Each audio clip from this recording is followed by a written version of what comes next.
तो पिछली क्लास में इसके अंदर आपको फिल्ट्रेशन प्रोसेस के बारे में बताया था। उसके बाद में रीअब्जॉर्प्शन प्रोसेस जो होता है, रीअब्जॉर्प्शन या जिसे कहा जाता है पुनः इसके अंदर अवशोषण, जो कि चयनात्मक होता है, सेलेक्टिव होता है, सभी मॉलिक्यूल का इसके अंदर रीअब्जॉर्प्शन नहीं किया जाता है। ये जो डायग्राम आपके सामने है आज, वह है इसके अंदर पीसीटी या जिसे कहा जाता है समीपस्थ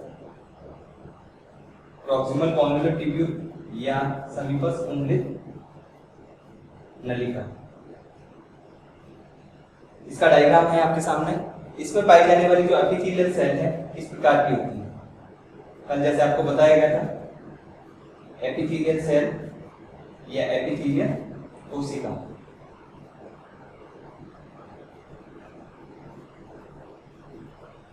एपिथेलियल सेल या कोशिका जो है वो इस प्रकार की है। ये जो डायग्राम बनाया गया है आपके सामने इसके अंदर, वो एपिथेलियल सेल का है। ये इसके अंदर कह सकते हैं ट्यूब्यूल के ल्यूमन है, जो खाली स्थान इसके अंदर पाया जाता है। जैसे आपको बताया गया था डायग्राम में,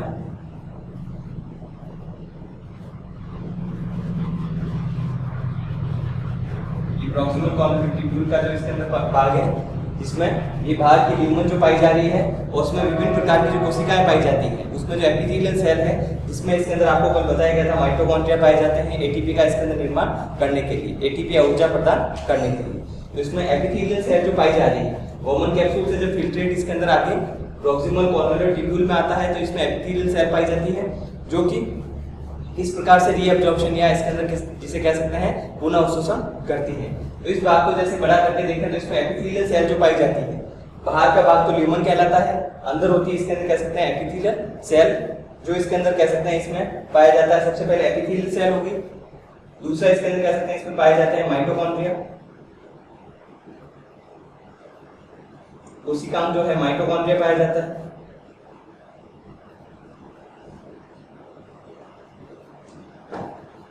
इसके अलावा जैसे इसके अंदर आयंस जो कि बाहर की ओर जैसे पाए जा रहे हैं, हाइड्रोजन है, हाइड्रोजन जो इसके अंदर कह सकते हैं जुड़ा हुआ जल इसके अंदर कह सकते हैं मॉलिक्यूल पाया जाता है, क्लोराइड इसके अंदर पाया जा रहा है, सोडियम इसके अंदर पाया जा रहा है।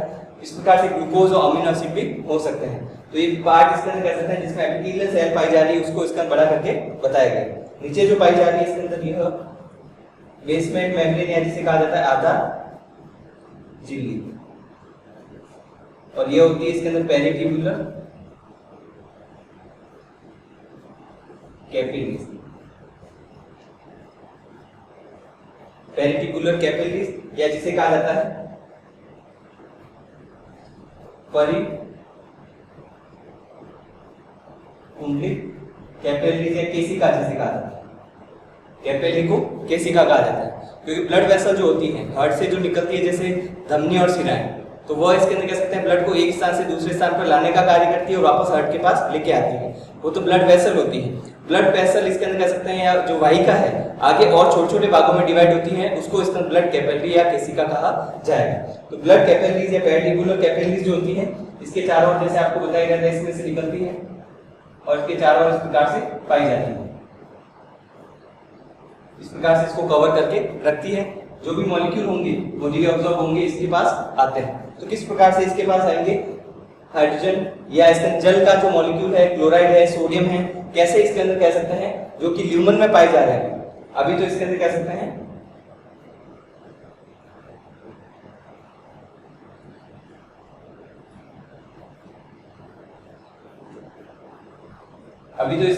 हैं ह्यूमन भाग में पाए जा रहे हैं, जो किसके साथ आते हैं, फिल्ट्रेट के साथ। अभी डायग्राम के द्वारा बताएंगे कि कैसे फिल्ट्रेट के साथ इसमें आए और यहाँ से वापस इसके अंदर कह सकते हैं ब्लड वेसल में या जो कैपिलरी होती है उसके पास में कैसे आते हैं। तो इसमें जैसे यह हो गया, इसके अंदर कह सकते हैं एपिथेलियल सेल बीच में पाई जाती है, बेसमेंट मेम्ब्रेन या आधार झिल्ली, और ये कांटेक्ट में रहती है इसके अंदर पेरिट्यूबुलर या परिकुंडलित केशिका या कैपिलरीज। इसके अलावा इसके अंदर कह सकते हैं इसमें यह जो फोल्डिंग होती है इसे कहा जाता है बेसिलर इनफोल्डिंग। बेसिलर इनफोल्डिंग एक इसके अंदर कह सकते हैं एपिथेलियल सेल कैसे रीअब्सॉर्ब करती है इसके अंदर विभिन्न प्रकार के मॉलिक्यूल को, उसमें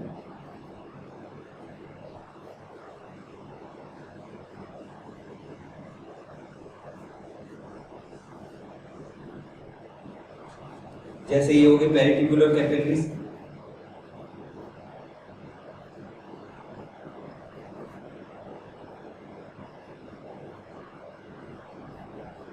और ये इसके अंदर बेसमेंट मेम्ब्रेन या आधार झिल्ली होती है।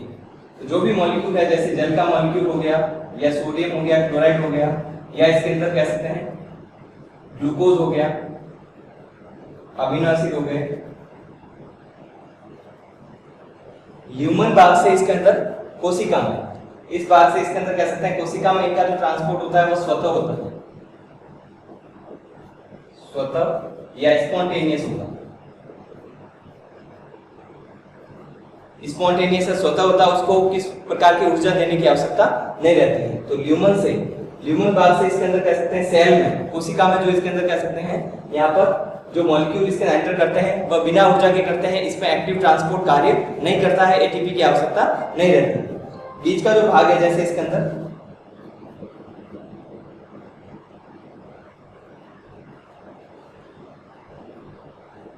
वाटर मॉलिक्यूल इसके बीच में आ सकता है, सोडियम क्लोराइड इसके अंदर यहाँ से अंदर नहीं आ सकता, इसके कारण इसको बाहर भेजा जाता है। और ये इसके अंदर कह सकते हैं इस मेम्ब्रेन के थ्रू अंदर आ सकता है सोडियम और क्लोराइड के रूप में, और इसमें इस तरह किसी प्रकार का ऊर्जा या इसके अंदर कह सकते हैं एनर्जी देने की आवश्यकता नहीं रहेगी। तो ल्यूमन से जल, सोडियम क्लोराइड हो, ग्लूकोज हो, अमीनो एसिड हो, ल्यूमन से एपिथेलियल सेल में जाते हैं,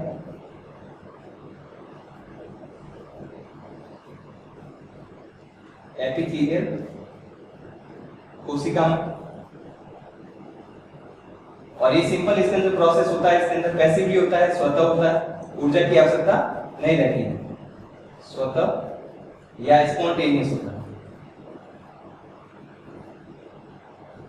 डिफ्यूजन के थ्रू इसके अंदर कह सकते हैं एक स्थान से दूसरे स्थान पर, यहां से ल्यूमन से कोशिका के अंदर आ सकते हैं, लेकिन यहां से ये जो भाग होता है उसको कहा जाता है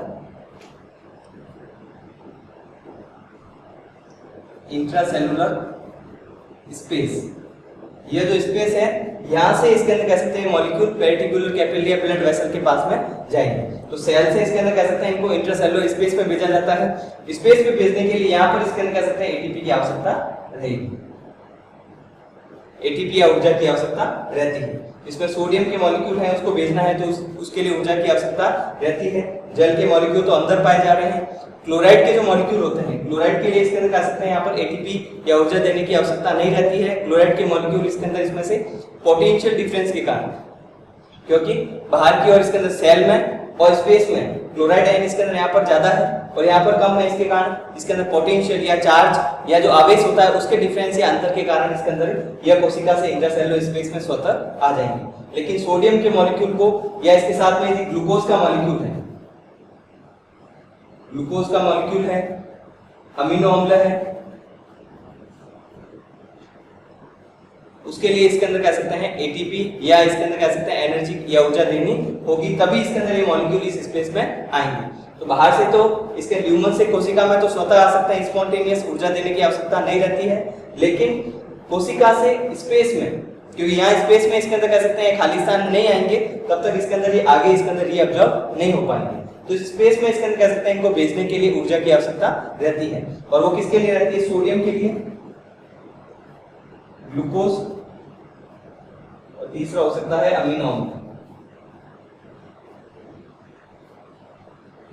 ये एटीपी को यूज करते हैं, ऊर्जा को यूज करते हैं, इसके कारण इनका जो ट्रांसपोर्ट होता है इसका एक्टिव ट्रांसपोर्ट के द्वारा होगा। एक्टिव ट्रांसपोर्ट होगा तभी इसके अंदर ऊर्जा के द्वारा इस स्पेस में आ सकते हैं, और यहां से इसके अंदर ये मॉलिक्यूल जाएंगे पेरिटिकुलर कैपिलरीज के पास। ग्लूकोज हो या सोडियम हो तो ब्लड वेसल में वापस इसके अंदर जो इसके अंदर एक स्मॉल पार्ट आपको जो बताया गया है उसको बड़ा करके इस प्रकार से पाया जाता है।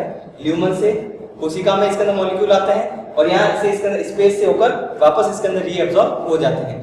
तो एक कोशिका से या इसके अंदर कह सकते हैं यहाँ पर जो इसके अंदर ट्यूब्यूल या नलिका जो है, नलिका में जो मॉलिक्यूल पाया जा रहा था वापस रीअब्सॉर्ब होकर इसके अंदर कह सकते हैं ब्लड कैपिलरीज के पास में आ जाता है और वापस इसके अंदर इसको वेंस या सिराओं के द्वारा हार्ट के पास में भेज दिया जाता है। तो मॉलिक्यूल जो है वापस इसके अंदर कह सकते हैं रीअब्सॉर्ब हो जाता है, उसको इसके अंदर कह सकते हैं यूरिन के साथ में नहीं भेजा जाता है।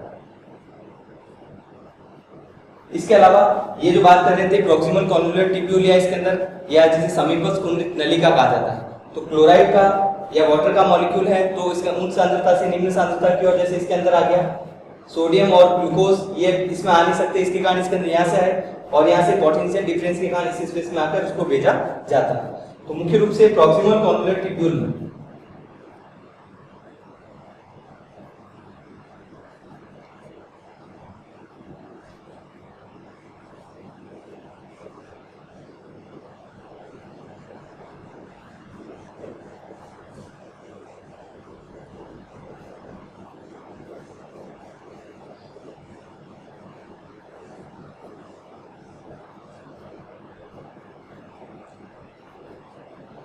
समीपस्थ कुंडलित नलिका में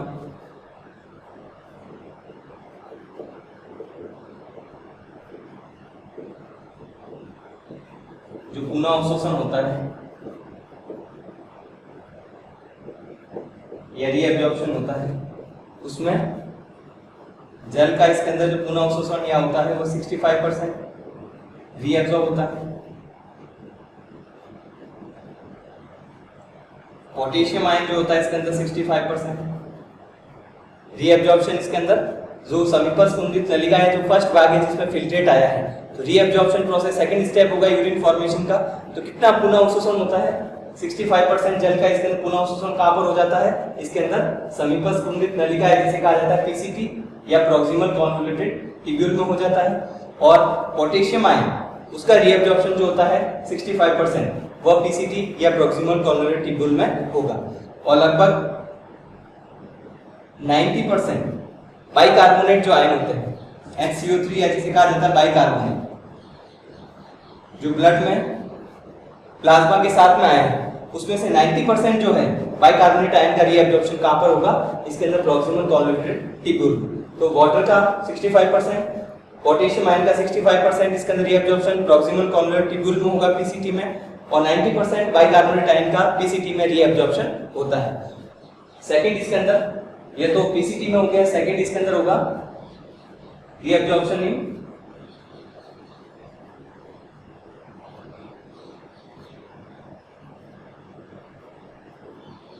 loop of Henle. Reabsorption in loop of Henle, अभी डायग्राम के द्वारा इसको बता देंगे कैसे रीअब्जॉर्ब हो रहा है। तो लूप ऑफ हेनले या हेनले लूप होता है, उसमें पुनः अवशोषण जो होता है मुख्य रूप से जल 20% या 20% जल का इसके अंदर पुनः अवशोषण हो रहा है। तो 65% तो पहले हो चुका था, 20% और इसके अंदर कह सकते हैं रीअब्जॉर्प्शन लूप ऑफ हेनले में हो जाता है। और जो पोटेशियम आयन है लगभग 27%, 27% जो इसके अंदर पोटेशियम आयन का रीअब्जॉर्प्शन लूप ऑफ हेनले में होता है। और लूप ऑफ हेनले की बात करें तो लूप ऑफ हेनले जो पाया जा रहा है इसमें एक होता है ascending limb loop of Henle. Ascending limb जो लूप ऑफ हेनले होता है वह जल के लिए अपारगम्य होता है, या ट्रांसपेरेंट या पारगम्य या परमिएबल नहीं होता है, जिसे कह सकते हैं इसके नॉन परमिएबल। किस पार्ट की बात कर रहे हैं इसमें? Ascending limb loop of Henle, जो इसके अंदर ट्यूब जो पीसीटी से आ रही है वापस ऊपर की ओर जाती है, तो ये तो डिसेंडिंग होता है। और ये एसेंडिंग लिम्ब जो लूप ऑफ हेनले होता है वह वाटर के लिए इम्परमेबल होता है। तो वाटर का रीअब्जॉर्प्शन जो यहाँ पर किया जा रहा है वो किसके द्वारा किया जाएगा? डिसेंडिंग लिम्ब हेनले लूप जो है उसका इसके अंदर भाग जो है वह जो डिसेंडिंग भाग होता है वो वाटर के लिए परमेबल होता है, लेकिन ये वाटर के लिए परमेबल या इसके अंदर कह सकते हैं पारगम्य नहीं होगा। तो पारगम्य नहीं होता तो इसके अंदर वाटर का मॉलिक्यूल यहाँ से क्रॉस करके जैसे एपिथेलियल सेल से कैपिलरीज के पास में आया था वैसे इसके अंदर नहीं आ पाएगा, और ब्लड वेसल के पास में इसके अंदर कैपिलरीज के पास में नहीं आएगा तो वहां पर इसके अंदर वाटर का रीअब्जॉर्प्शन नहीं होगा, और मॉलिक्यूल जो होगा उसमें वाटर इसके अंदर कह सकते हैं यहाँ पर पाया जाएगा। इसलिए कह सकते हैं कि जल का जो अवशोषण किया जाता है रीअब्जॉर्प्शन लूप ऑफ हेनले में 20% वह डिसेंडिंग लिम्ब के द्वारा किया जाता है, एसेंडिंग के द्वारा नहीं किया जाता है, क्योंकि नॉन परमेबल होता है वाटर के लिए। तो पीसीटी में इसके अंदर वाटर का रीअब्जॉर्प्शन 65, पोटेशियम और बाइकार्बोनेट का रीअब्जॉर्प्शन जो लूप ऑफ हेनले में वाटर का 20%, पोटेशियम का इसके अंदर 27%, और थर्ड इसके अंदर जो होगा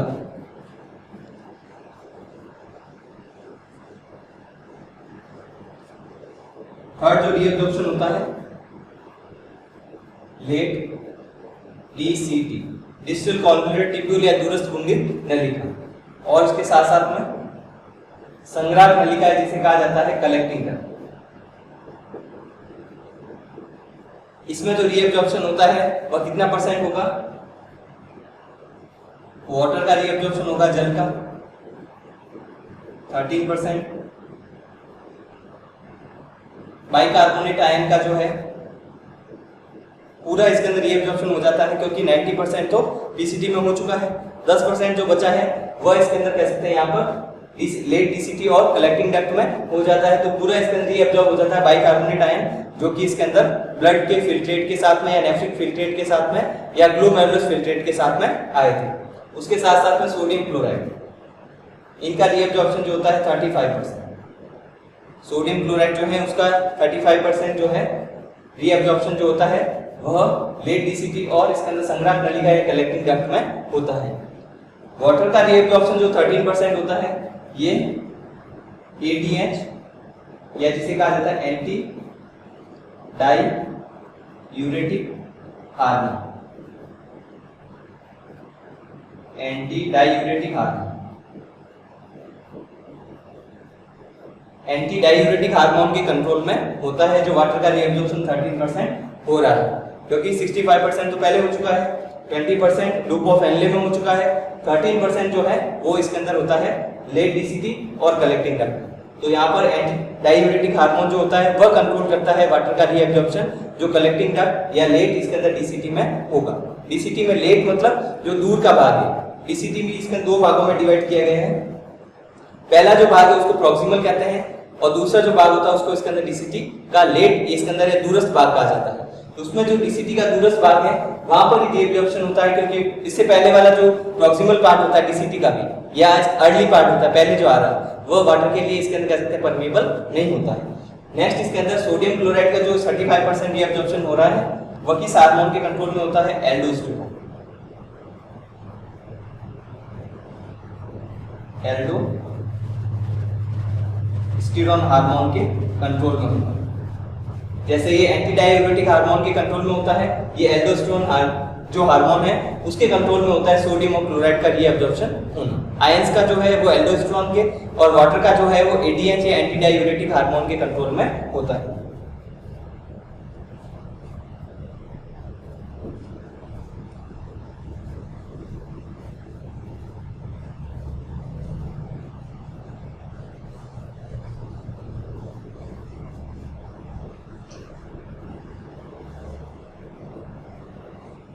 वाटर के रीएब्जॉर्प्शन या रीएब्जॉर्प्शन प्रोसेस की बात करें तो किस प्रकार से जैसे हो रहा है?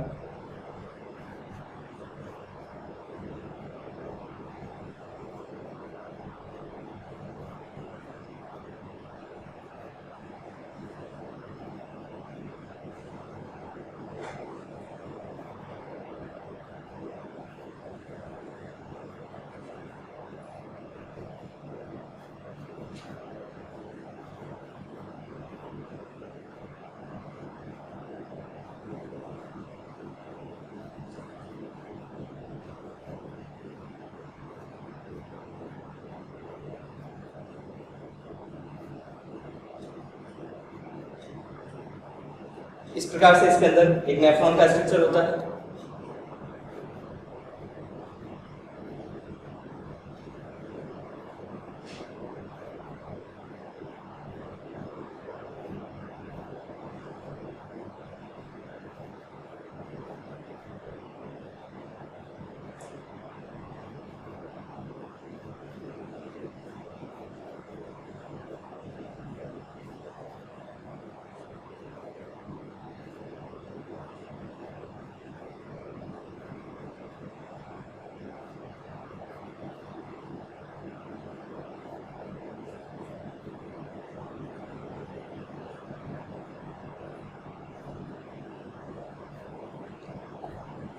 यह जो पार्ट है इसके अंदर यह परिकुंडली या जिसे कहा जाता है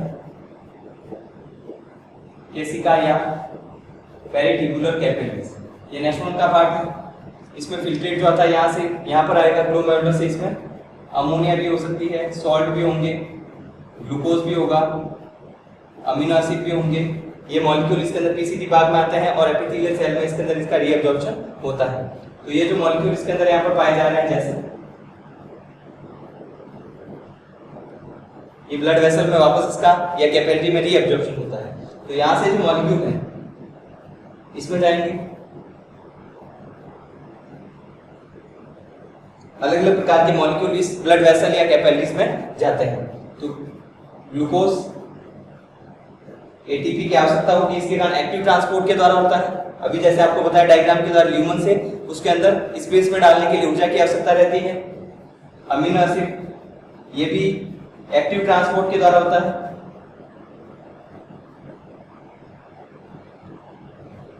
और उसके साथ साथ में ग्लूकोज अमीनो एसिड, उसके साथ साथ में इसके अंदर सोडियम क्लोराइड, इसमें भी सोडियम का जो मॉलिक्यूल है उसका ट्रांसपोर्ट जो किया जाता है उसमें ऊर्जा की आवश्यकता रहती है। वाटर और इसके अंदर कह सकते हैं क्लोराइड आयन, इसके आयन के डिफरेंस के कारण जा सकते हैं। तो यहाँ पर भी एटीपी की आवश्यकता रहेगी, लेकिन इसमें एटीपी की आवश्यकता नहीं रहती है। उसके अलावा जो अलग अलग पार्ट है, ये वाला जो पार्ट है इसके अंदर वाटर के लिए परमेबल नहीं होता है, सोडियम इसके अंदर क्लोराइड होता है, सोडियम के लिए परमेबल होगा। तो सोडियम के मॉलिक्यूल इसके अंदर यहाँ से यहाँ पर आ सकते हैं, रीअब्सॉर्ब हो सकते हैं। और यदि इसके अंदर डीसीटी पार्ट की बात करें, इसमें से भी वाटर के मॉलिक्यूल इसके अंदर इस ब्लड वेसल में आ सकते हैं।